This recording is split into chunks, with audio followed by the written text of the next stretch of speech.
Hello viewers, আসসালামু আলাইকুম। আশা করছি সবাই ভালো আছেন। আমি Touhidur Rahman Choyon, educational consultant from Digi Edu Pro Bangladesh. প্রতিদিনই আমি আপনাদের সামনে কিছু না কিছু টপিক নিয়ে আসি, ইনফরমেশন নিয়ে আসি, যেগুলো শেয়ার করি আপনাদের সহযোগিতা করার জন্য।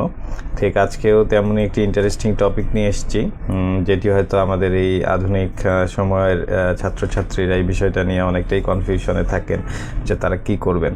সো আজকের টপিকটা হচ্ছে এরকম যে চায়নাতে আসলে গুগল, ফেসবুক, হোয়াটসঅ্যাপ, ইনস্টাগ্রাম এই যে সোশ্যাল অ্যাপসগুলো আছে এগুলো আসলে চলে না। সো এখানে স্টুডেন্টরা কীভাবে কী ম্যানেজ করে, আজকে আমরা এই বিষয়গুলো সম্পর্কে আলোচনা করব এবং জানব। তো আসলে বর্তমান সময়ে সোশ্যাল মিডিয়া অনেক বড় একটা ইম্প্যাক্ট ফেলে হচ্ছে আমাদের মানব জীবনে। বলতে গেলে আমরা প্রতিদিনই আমাদের দৈনন্দিন কাজে, দৈনন্দিন প্রয়োজনে প্রায় বলতে গেলে মোস্ট অফ দ্য টাইম আমরা সোশ্যাল মিডিয়ায় স্পেন্ড করি এবং সেটা বিভিন্ন কারণেই করে থাকি। তো সোশ্যাল মিডিয়ায় আসলে এই প্ল্যাটফর্মগুলো চায়নায় যখন ইউজ করা যায় না, তখন এর ব্যতিক্রম বা বিকল্প প্ল্যান হিসেবে চায়না কী ব্যবস্থা নিয়েছে, আজকে এই ধরনের বিভিন্ন বিষয় নিয়েই আলোচনা করব। তো এই বিষয় নিয়ে আলোচনা করতে প্রথমেই যে বিষয়টা নিয়ে আলোচনা করতে হয় সেটা হচ্ছে আসলে চায়নার ইন্টারনেট রিয়েলিটিটা আসলে কী। তো চায়না ইন্টারনেট রিয়েলিটি নিয়ে আলোচনা করতে গেলে আসলে চায়নাতে কিছু ইন্টারন্যাশনাল প্ল্যাটফর্ম আসলে রেস্ট্রিক্টেড। তো কোন কোন প্ল্যাটফর্মগুলো আসলে রেস্ট্রিক্টেড এগুলো আমরা জেনে নেই। প্রথমত হচ্ছে গুগল রেস্ট্রিক্ট আছে, ফেসবুক, ইনস্টাগ্রাম, হোয়াটসঅ্যাপ, ইউটিউব এ ধরনের প্ল্যাটফর্মগুলো সবগুলোই আসলে চায়নাতে রেস্ট্রিক্টেড। এটা আসলে গভর্নমেন্ট ইন্টারনেট পলিসি থেকেই এই বিষয়টা হয়েছে। গভর্নমেন্ট ইন্টারনেট পলিসির কারণেই এগুলো রেস্ট্রিক্টেড করে রাখা আছে। সো আসলে যখন এই সোশ্যাল মিডিয়াগুলো বন্ধ, এগুলো মূলত আমরা বলতে পারি যে কমিউনিকেশনের মাধ্যম, যোগাযোগের অন্যতম মাধ্যম হয়ে উঠেছে এখন ফেসবুক, ইনস্টাগ্রাম এবং ইউটিউব তো আছে। ইউটিউবে বিভিন্ন ধরনের নিউজ, তারপরে হচ্ছে আপনাদের বিনোদনের ব্যবস্থা। মোটামুটি ইউটিউব একটা ভিডিও প্ল্যাটফর্ম, আমরা নিউজ সম্পর্কেও জানতে পারি সেখান থেকে। তো এই বিষয়গুলো সব কিছুই যখন বন্ধ, তখন আসলে স্টুডেন্টরা কীভাবে এই বিষয়গুলো ম্যানেজ করে, স্টুডেন্টরা কীভাবে কন্ট্যাক্ট রাখে আসলে। তো স্টুডেন্টদের জন্য বা চায়নার লোকাল মানুষদের জন্য চায়নার বিকল্প ব্যবস্থা আছে। তো স্টুডেন্টরা নর্মালি এখানে যে বিষয় যেগুলো ইউজ করে, এই আপনার ফেসবুক, ইনস্টাগ্রাম, ইউটিউব এগুলোর বিপরীতে যদি বলেন যে এদের বিকল্প হিসেবে তারা কি ইউজ করে, তাহলে বলতে হয় যে স্টুডেন্টরা চায়নাতে আসলে ব্যবহার করে হচ্ছে উইচ্যাট, ইমেইল এবং লোকাল কিছু অ্যাপ আছে। এগুলো ব্যবহার করে তারা তাদের দৈনন্দিন যে কাজকর্ম সেরে ফেলে। আসলে উইচ্যাট এমন একটা প্ল্যাটফর্ম চায়না তৈরি করেছে যেখানে আসলে একই জায়গায় আপনি কমিউনিকেশন করতে পারছেন, একই জায়গায় আপনি ট্রানজ্যাকশন করতে পারছেন। মানে আপনার ডেইলি লাইফে আপনার মেসেজ, ফোন কলস এবং আপনার ট্রানজ্যাকশন, মানি ট্রানজ্যাকশন সব কিছুই করতে পারছেন শুধুমাত্র এই একটা অ্যাপেই। এর বাইরেও যখন ইউনিভার্সিটির সাথে স্টুডেন্ট কমিউনিকেশন করে সে সময় তারা ইমেইল ব্যবহার করে, ইমেইলে করে। এছাড়াও কিছু লোকাল অ্যাপ আছে যেগুলোর মাধ্যমে আপনি টেক্সট বা করতে পারবেন, কল করতে পারবেন, ভিডিও কলিং করতে পারবেন। এগুলোর জন্য আদার্স কিছু লোকাল অ্যাপ আছে। তো আসলে এমন না যে আপনি চায়নাতে থেকে ফেসবুক, হোয়াটসঅ্যাপ, ইনস্টাগ্রাম এগুলো একদমই যে ইউজ করতে পারবেন না, বিষয়টা এমন না। এখন দুনিয়া অনেকটাই আধুনিক, আমরা সবাই জানি যে ভিপিএন ইউজ করে আমরা আসলে যে কোনো লোকেশনের থেকে যে কোনো রেস্ট্রিক্টেড অ্যাপ বা রেস্ট্রিক্টেড ওয়েবসাইটে আমরা প্রবেশ করতে পারি। তো ভিপিএন বলতে আসলে মূলত বোঝায় যে হচ্ছে ভার্চুয়াল প্রাইভেট নেটওয়ার্ক, যেটা আপনার লোকেশন বা আপনার রেস্ট্রিক্টেড যে সাইটগুলো আছে এগুলোকে ভেদ করে প্রবেশ করতে পারে, বলতে গেলে যদি বোঝাতে চাই। তো ভিপিএনটা আসলে এরকম, স্টুডেন্টরা মূলত ভিপিএনটা ইউজ করে চায়নাতে। চায়নাতে আসলে ভিপিএন ইউজ করতে হয় কখন, যখন হচ্ছে আপনি গুগল ইউজ করবেন, যখন আপনি ইউটিউবে কোনো ক্লাস করবেন, যখন আপনি ফ্যামিলি কমিউনিকেশন করতে চান, সে হচ্ছে আপনি হোয়াটসঅ্যাপের ভাষায় কথা বলবেন, হোয়াটসঅ্যাপে চায়না থেকে বাংলাদেশে কথা বলবেন। এক্ষেত্রে আপনি যখন হোয়াটসঅ্যাপে প্রবেশ করতে পারছেন না, নর্মালি তো পারবেন না কারণ এটা রেস্ট্রিক্টেড, তখন আপনি ভিপিএন ইউজ করতে পারেন। ভিপিএন ইউজ করলে আপনি তখন হোয়াটসঅ্যাপে ইউজ করতে পারবেন। তারপর একাডেমিক রিসার্চের কাজে, এরকম বিভিন্ন কাজে আসলে ভিপিএনটা ইউজ হয়।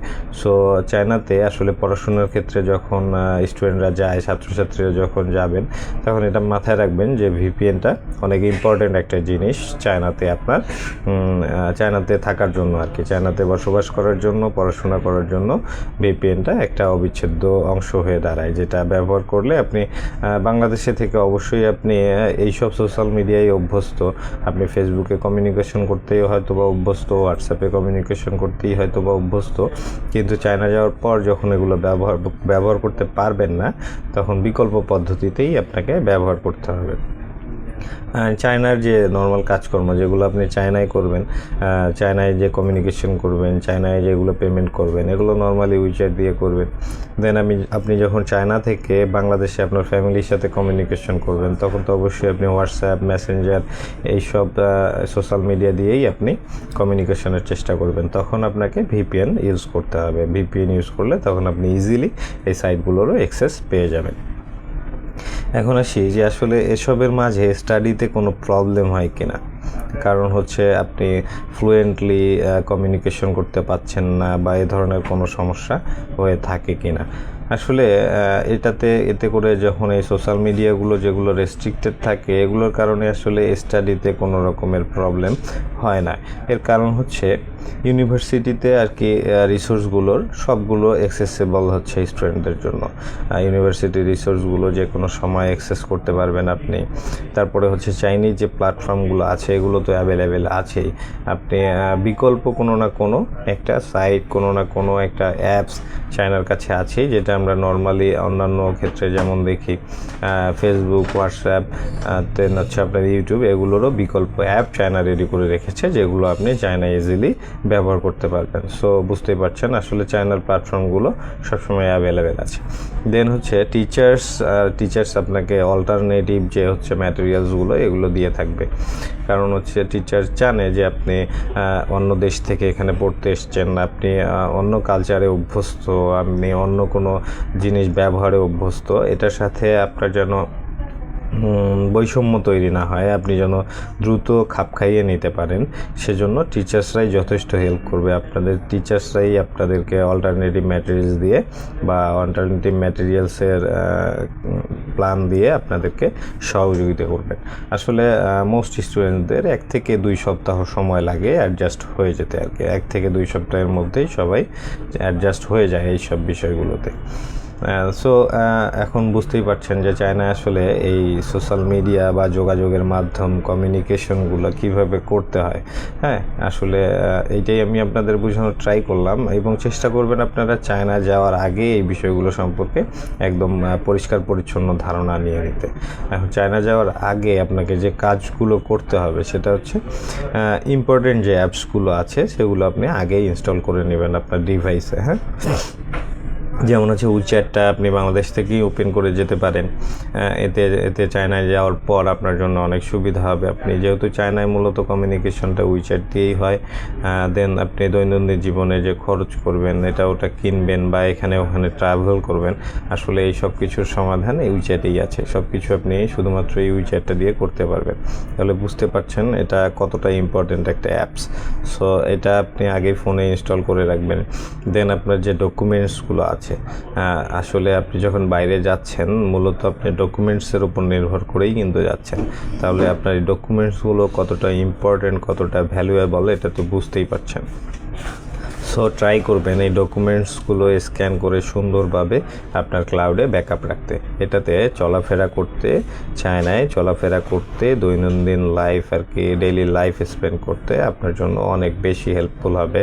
বিভিন্ন সময় হয়তো বা অনাকাঙ্ক্ষিত কিছু হ্যাসেল হয়ে পড়তে পারেন, যেগুলো ওভারকাম করে ফেলতে পারবেন ইজিলি যখন আপনি ডকুমেন্টসগুলো সব কিছু আপনার সাথে সবসময় খুব সুন্দরভাবে রেডি থাকবে। দেন একটা জিনিস যেটা যে ফ্যামিলি কমিউনিকেশনের প্ল্যানটাও আপনি চায়না যাওয়ার আগে বাংলাদেশ থেকেই সেট করে রাখতে পারেন, যে আমি চায়না যাওয়ার পর আসলে কিভাবে আমার পরিবারের সাথে যোগাযোগ করব। আমি তো সেখানে হোয়াটসঅ্যাপ ইউজ করতে পারবো না, অথবা আমি হোয়াটসঅ্যাপ ইউজ করলে আমাকে ভালো একটা ভিপিএন নিতে হবে। সো আপনি এই বিষয়গুলোতে আগেই রেডি হয়ে নেবেন, অথবা এগুলো যদি আপনি হোয়াটসঅ্যাপ, ভিপিএন এগুলো ইউজ করতে না চান, সেক্ষেত্রে আপনি উইচ্যাট ব্যবহার করবেন, এবং আপনার বাসায়ও ফ্যামিলি মেম্বারদের কারো ডিভাইসে আপনি উইচ্যাটটা ইনস্টল করে দিয়ে কানেক্ট হয়ে নেবেন। এটাতে আপনার জন্য যোগাযোগটা অনেক সহজ হয়ে যাবে। সো স্টুডেন্টস, আমি আশা করি যে আমি আপনাদেরকে বোঝাতে পেরেছি আসলে বাংলাদেশ থেকে আপনারা যখন চায়নায় যাবেন তখন আপনাদের কমিউনিকেশন সিস্টেমটা কী হবে, আপনারা কিভাবে যোগাযোগ করবেন, এবং সেটা চায়নার লোকাল লোকজনের সাথে হোক বা আপনার বাংলাদেশের ফ্যামিলি মেম্বারদের সাথে হোক, যাদের সাথে হোক যোগাযোগের মাধ্যম অবশ্যই আছে, কিছু প্রসেস আছে, আমি সেগুলো আপনাদেরকে জানিয়ে দেওয়ার চেষ্টাই করলাম। আপনারা উইচ্যাটেই এটা যোগাযোগ করতে পারবেন, অথবা আপনি যেগুলো ব্যবহার করতে অভ্যস্ত ফেসবুক, হোয়াটসঅ্যাপ, ইনস্টাগ্রাম, আপনারা এগুলো ব্যবহার করতে পারবেন। শুধু এই প্রসেসগুলো আপনাকে জানতে হবে এবং এই অনুযায়ী কাজ করতে হবে, তাহলে আপনার ডেইলি লাইফে কোনো ধরনের কোনো হ্যাম্পার আসবে না, আপনি পড়াশোনাও খুব সুন্দরভাবে স্মুথলি করে যাবেন এবং আপনার কমিউনিকেশন সিস্টেমও অনেক ভালো থাকবে। তো সবাই ভালো থাকবেন, সুস্থ থাকবেন। আজকে এ পর্যন্তই। তারপরও এই কমিউনিকেশন চায়না যাওয়ার পর কমিউনিকেশন নিয়ে কারো কোনো কোশ্চেন থাকলে, কোয়েরিজ থাকলে অবশ্যই করবেন, কমেন্ট বক্সেও জানাতে পারেন, অথবা আমাদের ফেসবুক পেজে টেক্সট করে জানাতে পারেন, অথবা আমাদের অভিজ্ঞ কনসালটেন্টদের কন্ট্যাক্ট নাম্বারেও যোগাযোগ করতে পারেন। আশা করি সবাই আমাদের অভিজ্ঞ কাউন্সিলররা আপনাকে সঠিক ইনফরমেশন, অথেন্টিক ইনফরমেশন দিয়ে সহযোগিতা করবেন। আজকে এই পর্যন্তই। পরবর্তীতে আবার নতুন কোনো টপিক, নতুন কোনো ইনফরমেশন নিয়ে হাজির হব আপনাদের সামনে। সে পর্যন্ত সবাই সুস্থ থাকবেন, ভালো থাকবেন। আল্লাহ হাফেজ, আসসালামু আলাইকুম।